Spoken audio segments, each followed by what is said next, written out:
Hello বন্ধুরা, তোমরা সবাই কেমন আছো? আমার একটা নতুন ভিডিওতে তোমাদের অনেক অনেক স্বাগত। তো চলো, আজকে বিপত্তারিণী পুজো, তো তার জন্য আমি পুজো দিতে যাব। তো তার জন্য আমি স্নান করে এসেছি আর ছেলেটাকে রেডি করিয়ে নিয়েছি। ও তোমাদের হাই বলছে। আর এই শাড়ি, এই ব্লাউজটা পরবো। তো দেখো, আমি শাড়িটা পরে নিয়েছি।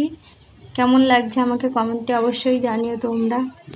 তোমরা কে কে বিপত্তারিণী পুজো করতে গেলে আমাকে জানিও। আর এটা দেখো, আমাদের পাড়ার মন্দির। এখানে মন্দিরটা এখানে ছোট করে এখানে ঠাকুরটাকে এই জন্য রাখা হয়েছে কারণ আগের মন্দিরটা ভেঙে আমাদের মন্দিরটা ভালো করে বড় করে করা হচ্ছে, তো পাশেই হচ্ছে। তো সেই ভিডিওটা তোমাদের দেওয়া হয়নি, পরে আমি দেখিয়ে দেবো। আমাদের মন্দিরটা খুব সুন্দর হচ্ছে।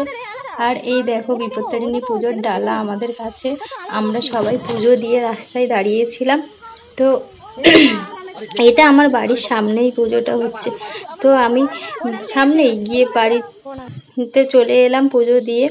তো দেখো, এবার পুজোতে কি কি লেগেছে আমি তোমাদেরকে দেখাচ্ছি। তো চলো আমি দেখাচ্ছি। ছেলের গাড়িটা দেখো না, যেখানে সেখানে রেখে দেয়। আর আমাকে কেমন লাগছে অবশ্যই তোমরা কিন্তু জানিও ভালো করে।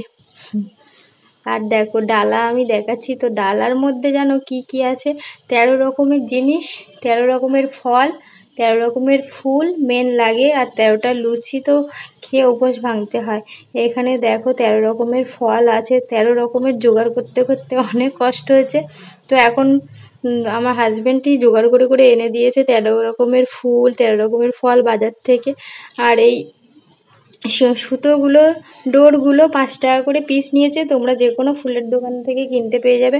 তো নেক্সট শনিবারে তোমরা পুজো দিও অবশ্যই বিপত্তারিণী মায়ের।